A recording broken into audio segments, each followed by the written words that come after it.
একটা মেয়েকে জিজ্ঞাসা করেছিলাম, কি গো, বিয়ের আগের আর পরের মধ্যে পার্থক্যটা কি?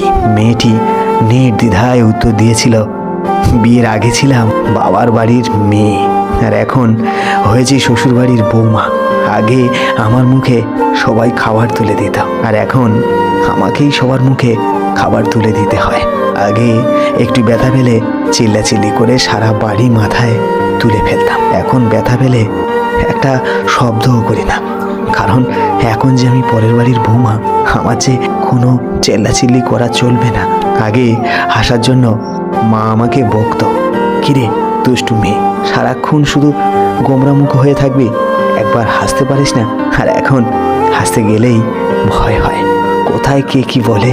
আগে একটু মন খারাপ হলেই মা বুঝে যেত, কিন্তু এখন ভেতরটা চুরমার হয়ে যায়, কেউ বোঝে না যে কি হয়েছে, একবার জিজ্ঞাসা করে দেখি। আগে নিজের পছন্দকে অনেক বেশি প্রায়োরিটি দিতাম, আর এখন অন্যের পছন্দের উপর ডিপেন্ড করতে হয়। সে যা পছন্দ করে দেয় তাই পড়তে হয়, সে যা পছন্দ করে তাই মেনে নিতে হয়। আগে ঘুরতে অনেক ভালো লাগতো, আর এখন একটু সময় বিশ্রাম নিতে পারলেই না খুব খুশি হই। আগে গান গাইতাম, কিন্তু এখন কথা বলতে গেলেও হিসাব করে বলি, কারণ আমি যে বাড়ির বউ। আগে ভাবতাম বাইরের জগৎটা বুঝি অনেক শান্তি, কিন্তু এখন বুঝি মায়ের আঁচলের নিচে শান্তিতে ছিলাম। আগে ইচ্ছা করলেই মাকে হুটহাট করে জড়িয়ে ধরা যেত, আর এখন জড়িয়ে ধরতে ইচ্ছা হলে অনেক দিন অপেক্ষা করতে হয়, কবে বাপের বাড়ি যাব তখন।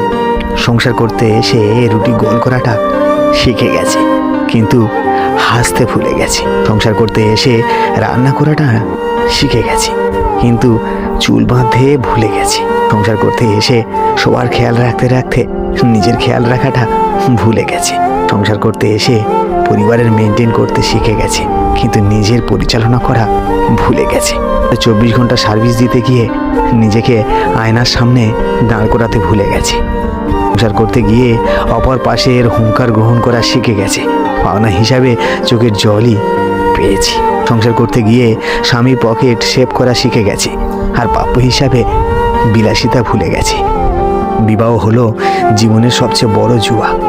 জীবনসাথী ভালো হলে জীবনটা স্বর্গ, আর জীবনসাথী খারাপ হলে জীবনটা নরক। যে আজ আমার মধ্যে হাজারটা দোষ দেখতে পায়, সে একদিন বলেছিল, তুমি যেমনই হও তেমনই সারা জীবন ভালোবাসবো। এই হলো আমাদের মতো মেয়েদের জীবন।